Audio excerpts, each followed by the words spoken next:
In this video, we are going to discuss the crime of direct bribery, which is a crime committed by public officers. So it falls under Title 7 of Book 2 of the Revised Penal Code. Now, this is one of the acts that can be considered as corruption, aside from indirect bribery, malversation, or violation of the Anti-Graft and Corrupt Practices Act. I expect na after you watch this video, you will know the different elements of direct bribery, the important points to remember. We will discuss them one by one, as well as the distinctions or kaibahan ng direct bribery sa prevaricasyon or yung dereliction of duty under Article 208. Ano kaibahan ng direct bribery sa indirect bribery? And what is the distinction between direct bribery and robbery? Okay, so let's start with the elements. The first element of direct bribery is the offender is a public officer under Article 203. So this is the common scenario, no? Pag naiisip natin ang direct bribery. Merong public official at merong private citizen. Yung private citizen ngayon, magbibigay ng pera sa public official na yon in exchange for doing something, which is part of his duties. Now dito, ang crime na makukumit ng private citizen ay corruption of public official, hindi bribery. Okay? Corruption of public official under Article 212 of the Revised Penal Code. Dito naman sa public official, siya ang liable sa crime ng direct bribery. The offender is a public officer. So, sino-sino ba yung mga public officers? You refer to Article 203. So, nakalagay dyan sa Article 203. Who are the public officers? So, sila yung mga by direct provision of law. Popular election. Sila yung mga elect natin during election. Mga councilor, mayor, governor, congressman, di ba? Appointment by competent authority. Sila yung mga na-appoint sa position nila. And broadly speaking, sila yung mga nagpo-perform ng public functions sa gobyerno natin. Sila yung mga employees, agent or subordinate official of any rank or class. Diba? So sila ang public officers. In other words, when we talk of public officers, we include employees. So ito, public officer includes the term officers and employees. So, ito yung mga example po ng direct bribery. The sheriff. So, itong sheriff na to, he is working for the government. Municipal mayor, di ba? Elected official. Police officer, he is a public official. Then, the next element, we have the offender accepts an offer or promise. Ibig sabihin, may nag-offer po sa kanya or may nag-promise ng ganito na bibigyan siya ng pera or ng sasakyan. And then, in-accept niya yung offer na yon or yung promise na yon. So, dito sa acceptance of offer or promise, hindi pa nabibigay sa kanya. Kumbaga, nag-agree pa lang sila. So, dito po sa example na to, the chief of police accepted a promise of 5,000 pesos to be paid after 1 month not to conduct a raid in the house of Nano. So, eto, promise pa lang to give 5,000 pesos after 1 month. So after, how about this one? After 1 month, Nano did not pay and the chief of police did not receive any 5,000 pesos.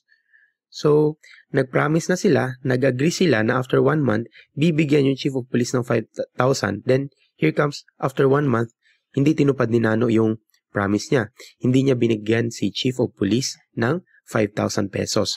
So, question, is the chief of police liable for direct bribery? Liable pa rin ba siya kahit hindi niya natanggap? The answer is yes. Why? Because mere acceptance of an offer or promise, the fact na tinanggap mo na yung offer na yon or promise, kahit hindi mo pa na-receive yung gift na yon or present, as long as you already accepted the offer or promise, meron ng meeting of the minds, may agreement na you are already liable for the crime of direct bribery. Next is receiving a gift or present. So, self-explanatory naman, di ba? Ibig sabihin, natanggap mo na yung gift or present. Natanggap mo na kasi binigay na sa iyo yung pera. O natanggap mo na kasi binigyan ka na ng sing-sing o ng mamahaling relo. So dito, the municipal mayor received a brand new Land Cruiser to intervene in the bidding. So that ang mananalo dito, si ABC Construction. At hindi yung ibang mga contractors. So dito, he already received the gift or present. Next is that he received the gift or present by himself, eto, or through another. So another question po. Juan, a police officer, asked his friend Mario to get the bribe money from Pedro. When a bribery case was filed against him, Juan argued that it was Mario who received the money and not him. Is it correct? So dito, inutusan niya yung friend niya si Mario na kunin yung pera kay Pedro. So hindi siya mismo yung tumanggap ng pera, si Juan. Sinasabi ni Juan, hindi daw siya magiging liable kasi hindi siya yung tumanggap ng pera personally. Is it correct? Of course, the answer is no. Why? Because one of the elements is receiving a gift or present through another. So kahit hindi pa ikaw personally yung tumanggap, if you received it through another person kasi mainutusan ka, liable ka pa rin for the crime of direct bribery. Next element is that the public officer accepts an offer or promise or receives a gift or present to perform an act that constitutes a crime, perform an act that does not constitute a crime, or to refrain from doing something. So ito po yung third element. This is the third element. Acts punished as direct bribery. The first is agreeing to perform or performing an act constituting a crime. Diba? So the act na kailangan gawin ng public officer na yon, it constitutes a crime.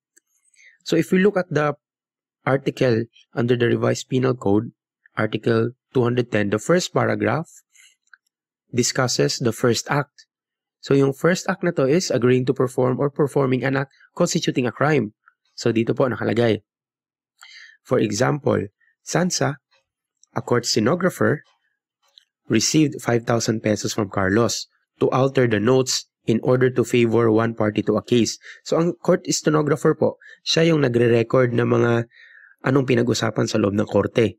Diba? Sinusulat niya yan. Siya yung gumagawa ng stenographic notes. So dito, this is an example of the first paragraph, an act constituting a crime because the act of altering the notes is tantamount to falsification, di ba? Under Article 171. So if we look at Article 171, nakalagay dito, attributing to persons who have participated in an act or proceeding statements other than those in fact made by them and making any alteration, changes, di ba? Intercalation in a genuine document which changes its meaning. So ang ginawa po dito ni Sansa is falsification because he altered the notes.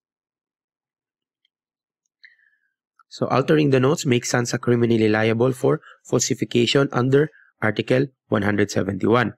So in other words, the act that he was going to perform is a criminal act. The act that he performed constituted a crime.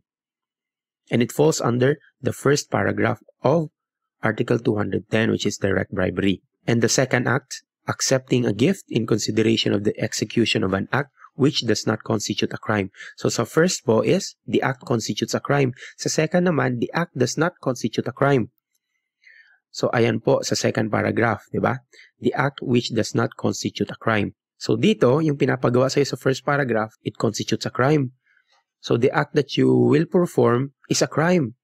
Ito naman, the act that you are required to perform here, for which you were given money, or any gift or present, the act does not constitute a crime. Okay? So example po. Juan, a police officer, received 5,000 pesos from Maria to arrest Pedro, who was then committing a crime in public. Juan arrested Pedro.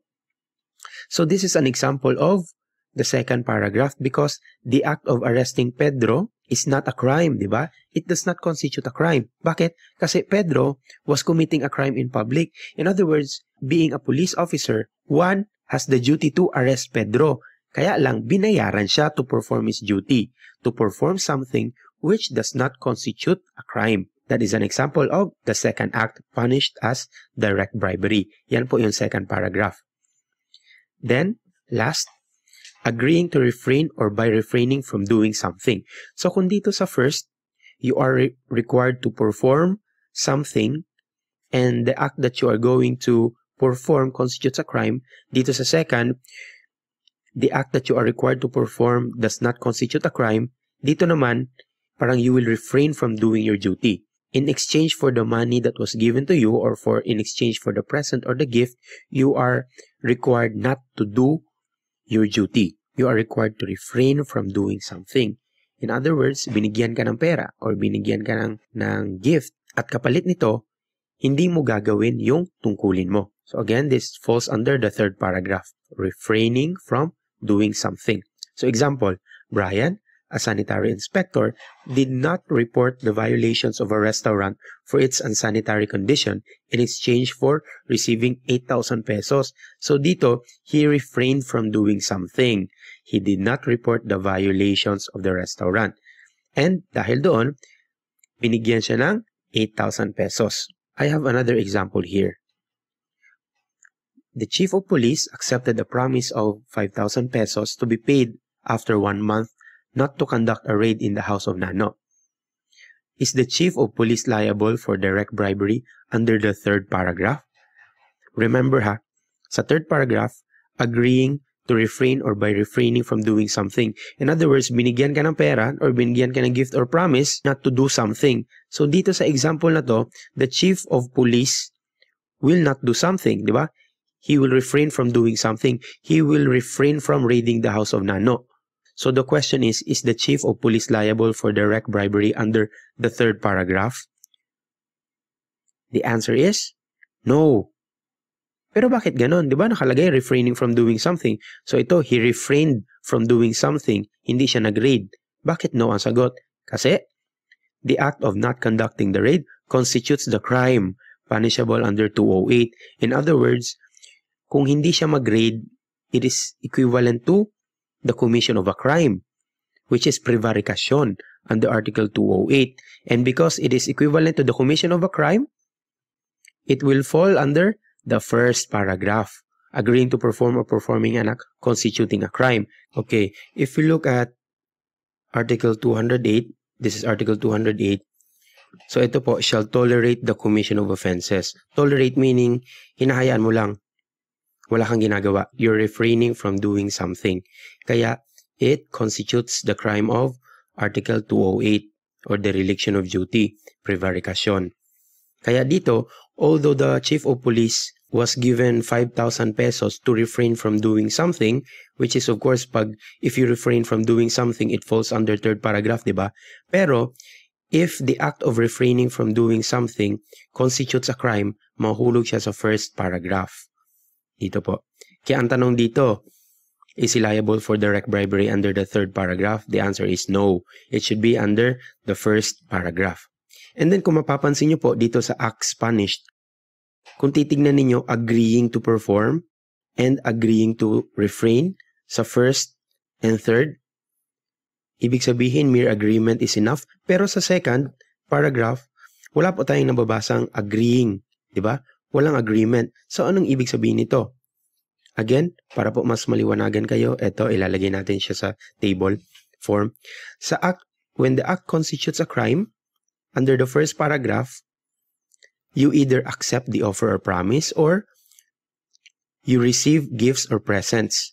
Kapag you refrain from doing something, if the public officer refrains from doing something under the third paragraph, what is punished is accepting the offer or promise or receiving gifts or presents. Pero po, ito remember this. If it falls under the second paragraph, when the act does not constitute a crime, there is no accepting offer or promise. What is punishable is receiving gifts or presents. So in other words, kung agreement lang and you merely accepted the offer or promise, agreement lang siya, it is not enough. It is not punishable. Okay? What is required here under the second paragraph is you must have received the gifts or present. Example po, Eugene stole Maria's bicycle. Juan, a police officer, accepted a promise of 5,000 pesos if the police officer recovered the stolen bicycle and returned it to Maria. So the question here is the act of recovering the stolen bike and returning it to Maria, is that act constituting a crime? Of course not, di ba? It is part of his function. It is part of his duty. na kapag na-recover niya, ibabalik ito kay Maria. The act here does not constitute a crime. So, it falls under the second paragraph. Pero, kung titignan ninyo, it was a mere promise of 5,000 pesos. Hindi niya pa po natatanggap. He merely accepted the promise. So, may agreement pa lang. The question is one liable for direct bribery? Of course, the answer is no, because mere acceptance of a promise or offer is not punishable as direct bribery under the second paragraph. Kung titignan po natin yung Article 210, ito po yung second paragraph ha. Kung titignan natin, wala tayong mababasang offer. Kung titignan natin itong 210, direct bribery, sa first paragraph, meron tayong mababasang offer or promise, gift or present. Sa third paragraph, itong refraining from doing something, meron tayong mababasang promise, di ba? Pero sa second paragraph, wala po tayong mababasang offer or promise. Ito lang po, gift was accepted. It is important to remember na dito sa second paragraph, kailangan the gift was accepted. So there is no promise or offer. So if we look at Article 210, the second paragraph, nakalagay po dito, the act must have been executed or na-accomplish niya yung act, or kung hindi niya man na-accomplish, at least nasimulan niya. Act shall not have been accomplished. So again, the offender either executed the act or commenced by overt act but failed to accomplish it. So what are the penalties po if the public officer committed direct bribery under the first paragraph or under the second paragraph or under the third? So if it is under the first paragraph, accepted a promise or offer, the penalty is prisión mayor in its medium and maximum plus fine. If there's only an agreement, ibig sabihin, hindi niya pa po nagagawa yung act or offer pa lang or promise pa lang. Second, when he actually committed the act which constituted the crime, the penalty is prisión mayor in its medium and maximum plus fine, which is not less than 3 times the value, and penalty of the crime agreed upon. So in other words, dito sa example na to, since si Sansa nakakommit ng crime of falsification, ang nakalagay sa penalty dito is she will be liable for the crime of direct bribery with the penalty of prisión mayor plus fine, and then there will also be a penalty for the crime agreed upon. So yung crime na nakumit niya, which is falsification. So aside sa penalty ng prisión mayor, meron ding penalty para sa falsification. If the act does not constitute a crime and he executed the act, ibig sabihin na-accomplish niya, the penalty is prisión mayor in its medium and maximum plus fine. Pero kapag hindi niya na-accomplish, nasimulan niya lang, hindi niya na-accomplish, the penalty is prisión correctional in its medium, period, and fine. And kapag po dito sa refrain from doing something, under third paragraph, ang penalty po is prisión correctional in its maximum period to prisión mayor in its minimum period plus fine. And of course, the last element is the act is in connection with the performance of his official duties. Now, what are the important points to remember? First, mere agreement consummates the crime of direct bribery under the first and third paragraphs. So if we recall the Article 210, if we recall the first paragraph and the third paragraph, nakalagay po dito, who shall agree to perform. Or, eto po, may promise.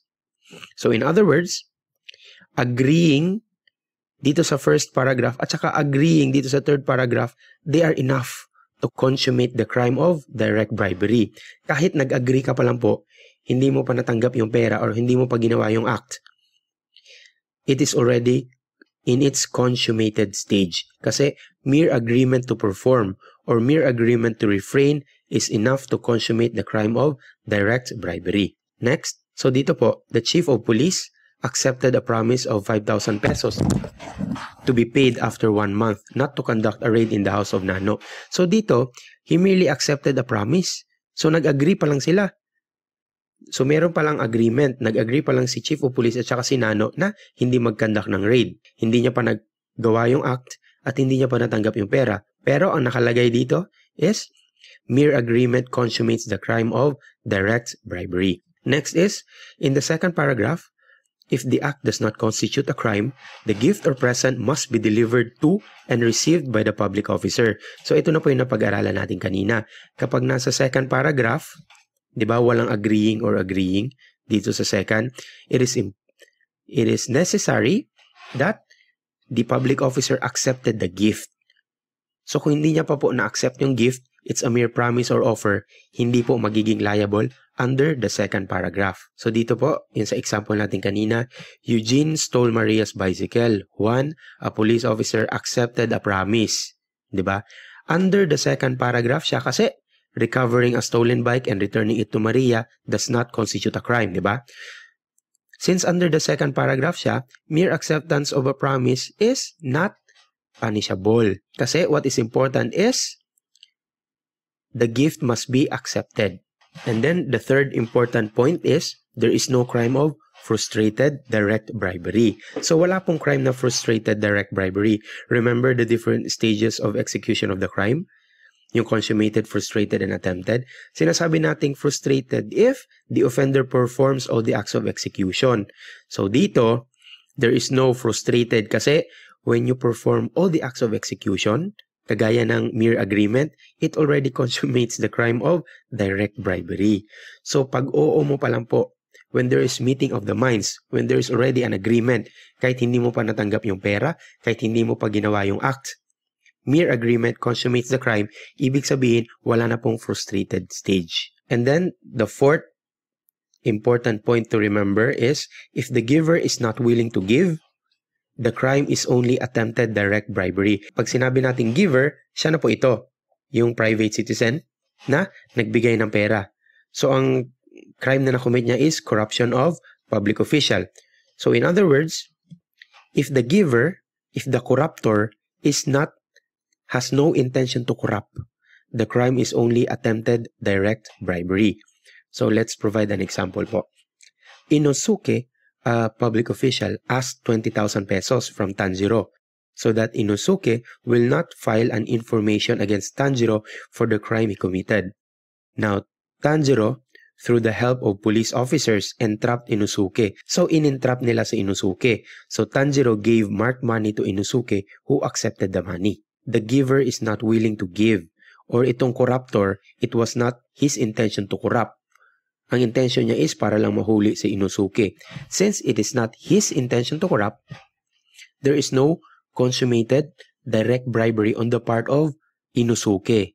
Bakit? Kasi there is no intention to corrupt, and since there is no intention to corrupt, walang consummated direct bribery. So, anong stage siya? Nasa attempted stage lang po siya. Attempted direct bribery. So, balik na rin natin. How about si Anjong, yung private individual, went to the office of Dino, a public officer, and gave him 100,000 pesos to refrain from doing something. Dino did not accept the money. In other words, yung public officer, baliktad na to ha, yung public officer naman ang ayaw tumanggap ng pera. So he reported the incident to the police. Kapag ganito naman, if the public officer is not willing to receive the money, then yung public officer has no criminal liability. Si Angjong naman, yung private individual, siya ang magiging liable for attempted corruption. So, anong ibig sabihin nito? Ang ibig sabihin nito is, there is no consummated direct bribery if there is no consummated corruption of public official. Kailangan po, para magkaroon ng consummated direct bribery sa part ng public official, dapat meron ding consummated corruption of public official on the part of the private citizen. If the private citizen or the corruptor has no intention to corrupt the public official, then the public official will only be liable for attempted indirect bribery. Kapag ang public official naman walang intention to receive, then he will have no criminal liability. Etong private citizen ang magiging liable for attempted corruption of public official under Article 212. Now, let's go to the distinctions, yung last part ng ating video. Ano ang kaibahan ng direct bribery sa prevaricasyon or dereliction of duty under Article 208? Now, if you look at Article 208, nakalagay dyan, shall tolerate the commission of offenses. Di ba nga, ina-mention natin kanina. So, it is the same with direct bribery under the third paragraph. Kasi sa third paragraph, the offender also refrains from doing something. Kaya ito yung similarity nila. So, saan sila nag-iba? So, this is their distinction.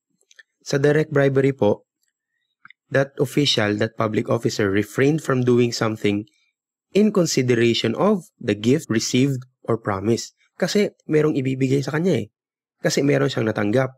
Kaya he refrained from doing something. Dito po sa Article 208, he refrained from doing something or he tolerated the commission of offenses of an offense, pero hindi dahil sa may nag-promise sa kanya or hindi dahil sa binigyan siya ng gift or present. Hindi niya lang talaga ginampanan or ginawa yung kanyang tungkulin. The distinction between direct bribery and indirect bribery. Now, bakit sila kailangang i-distinguish? Kasi meron po silang similarities. So, if we look at the article of indirect bribery, ito po, the offender is a public officer, di ba? And he accepts gifts. Yung public officer na yan, at saka accepting a gift, they are some of the elements of direct bribery, di ba? Ito, public officer and receives gift. So, ano po ang pinagkaiba nila? Ang first is, sa direct bribery, there is an acceptance of offer or promise. Dito po sa indirect bribery, kailangan pong na-receive niya mismo yung gift. So, accepting an offer or promise is not enough. Next is, there is an agreement sa direct bribery. Sa indirect bribery po, there is no agreement. So, dito sa direct bribery, nag-usap sila. Public officer, kailangan mong gawin ito. Or kailangan wag mong gawin to. Bibigyan kita ng ganito. So, merong agreement. Dito po sa indirect bribery, walang agreement. Bakit? Kasi there is no agreement kasi binigyan siya ng gift by reason of his office. Hindi dahil sa may gagawin siya. Pero dito sa direct bribery, he agrees to perform or performs an act or agrees to refrain from doing an act. In other words, binigyan siya ng gift or present or inoferan siya ng ganito to do something or not to do something. Ito, wala pong ganong kondisyon. Binigyan lang po siya ng gift by reason of his office kasi nandoon siya sa kanyang kinalalagyan na posisyon. For example, a sanitary inspector stated in his report that restaurant ABC is compliant. When the owner of the restaurant found out that he is the sanitary inspector, he gave the sanitary inspector 9,000 pesos and the latter accepted it. So sa example po na to, binigyan siya ng pera hindi dahil upang may gagawin siya, di ba? Binigyan siya ng pera kasi siya yung sanitary inspector by reason of his office. Unlike sa direct bribery, merong ipapagawa sa kanya or meron siyang hindi dapat gawin. So dito sa indirect bribery, binigyan siya ng pera by reason of his office lang. So next, there is no frustrated direct bribery. So napag-aralan na po natin ito kanina na there is no frustrated direct bribery. Pero sa indirect bribery, there is no attempted or frustrated indirect bribery. Bakit? Kasi nga, mere acceptance of the gift is enough to consummate the crime of indirect bribery. Diba? So there is no attempted or frustrated. Once na tinanggap mo po yung gift na yan, you are already liable for consummated indirect bribery. Now, what is the difference between direct bribery and robbery? Bakit sila i-distinguish? Kasi meron silang similarity. So, for example, ito the chief of police threatened to conduct a raid on Lando's house, which is known to be a drug den if Lando will not pay the chief of police 100,000 pesos. Lando gave the chief of police the money. So, dito, the police officer will refrain from doing something, which is to conduct a raid, if Lando will give him 100,000 pesos. So, under sa third paragraph ng direct bribery. Pero, magfo-fall ba to under direct bribery? Third paragraph? The answer is no. Bakit? Kasi if you look at Article 293, who are those guilty of robbery? Those who take any personal property, gaya ng pera, diba? Belonging to another by means of violence or intimidation of persons. So dito sa example natin, the chief of police threatened, diba? He threatened Lando that he will conduct a raid kung hindi siya bibigyan ng 100,000 pesos. In other words, there is intimidation of persons. So ano ang kaiba nila? Ito, direct bribery, kapag the transaction is mutual and voluntary. Ibig sabihin, yung corruptor at saka yung receiver, yung public officer, nag-usap sila, nag-agree sila. Diba? There is meeting of the minds. Nagkasundo sila na gagawin niya to kapalit sa ganitong halaga. Pero sa robbery, wala pong kasunduan. The transaction is not mutual and voluntary because of the use of force or intimidation. So yan po ang distinction ng direct bribery at saka robbery. So dito po, merong threat. And because merong threat, there is intimidation and nagiging robbery na po siya. So that's the end of our video. Sana may natutunan po kayo.